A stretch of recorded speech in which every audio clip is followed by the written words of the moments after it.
ये कोहनी के बल गिरने या कोहनी में चोट लगने से हो सकती है। ये समस्या मोच और हड्डी या जोड़ के उखड़ जाने से भी हो सकती है।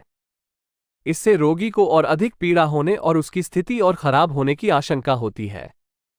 इसलिए ऐसी किसी भी तरह की चोट के इलाज के लिए ऑर्थोपेडिक विशेषज्ञ से परामर्श लेना बेहतर।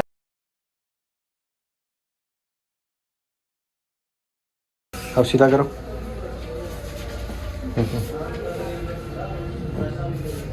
अब मोड़ो। और मोड़ो मोड़ो। हाँ हाँ हाँ हाँ हाँ, कोई बात नहीं। हाँ, मुड़ गया ना, फिर सीधा करो।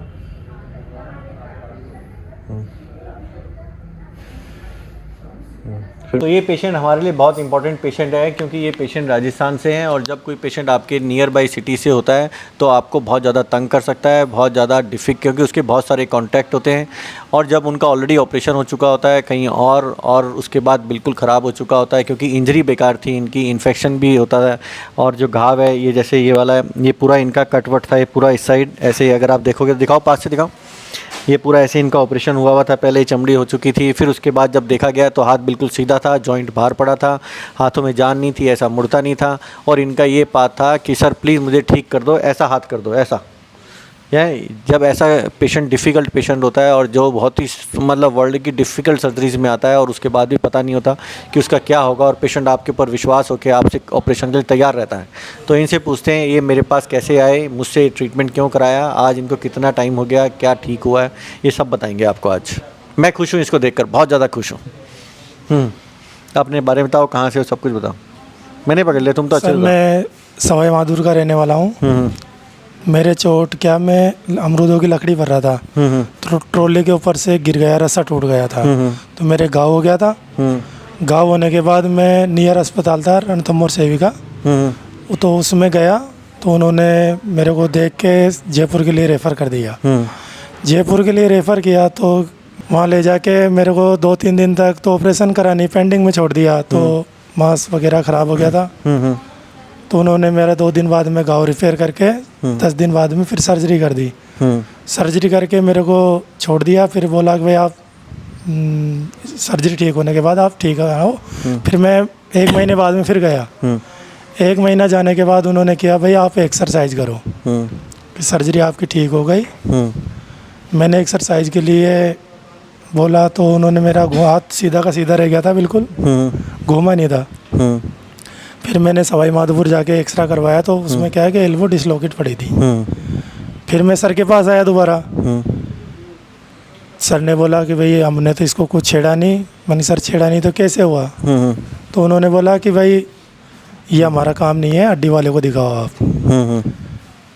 क्या ये हमारे, फिर हमने हड्डी वाले सर को दिखाया तो उन्होंने बोला कि केस डिफिकल्ट है। तो फिर मैंने जयपुर में दिखाया, 2-4 डॉक्टरों को दिखाया, मैं संतुष्ट नहीं हुआ। फिर सर का नाम सुन के मैं आया था यहाँ, तो सर ने बोला कि पहले तो आके देखा कि सर टाइम ज़्यादा ले रहे हैं। मैं टाइम ज़्यादा ले रहा हूँ? हाँ, मतलब भीड़ ज़्यादा थी। हाँ। तो मैं रुका और फिर मेरे साथ में मेरे ब्रदर थे, तो उन्होंने कि चलो ठीक है सर से मिल तो चलते हैं अपन। मिल के फिर सर ने बोला कि आप ऑपरेशन मेरे से क्यों करवा रहे हो, ऐसे हो कि आप ये आपका केस डिफिकल्ट है, किसी और से करवा लो। तो हम सर से संतुष्ट नहीं हुए। सर ने बोला कि आप पहले समझ गया हो। फिर हम गांव चले गए। गांव जाने के बाद फिर और दूसरे डॉक्टर को दिखाया। फिर डॉक्टर को दिखाया तो किसी ने क्या बोला कि एल्बो जाम हो जाएगी, तो हमारी कोई गारंटी नहीं है। फिर हमने देखा कि भाई सर के पास एल्बो जाम वाले आ रहे हैं पेशेंट, तो हम इन्हीं से ऑपरेशन करवा लेते हैं, जो होगा जो देखा जाएगा।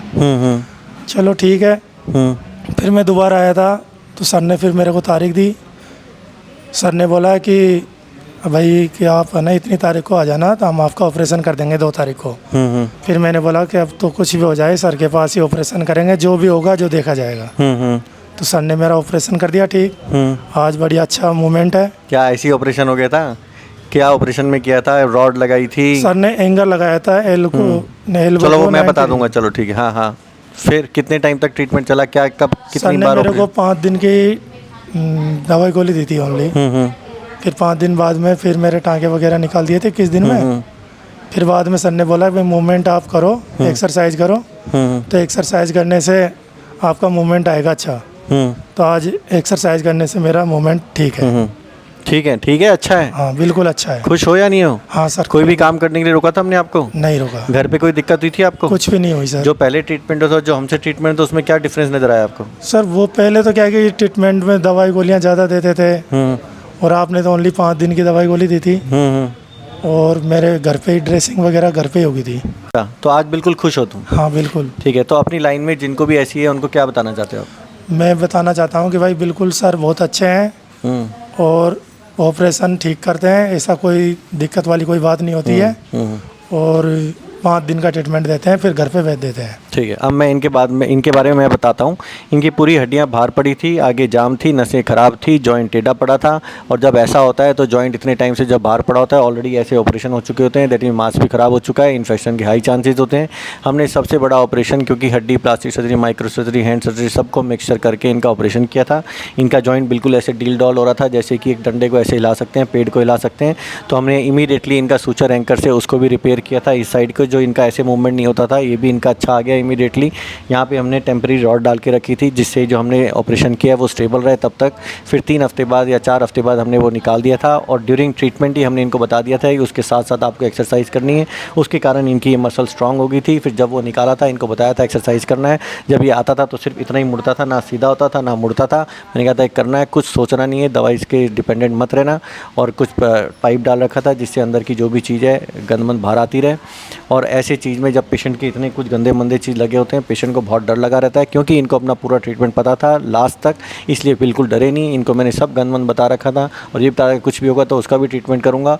हाथ काटने की ज़रूरत नहीं पड़ेगी, लेकिन जो भी बेस्ट होगा, इससे बेस्ट वर्ल्ड में नहीं हो सकता जो हम करेंगे। और हम सुबह शाम यही ऑपरेशन करते हैं।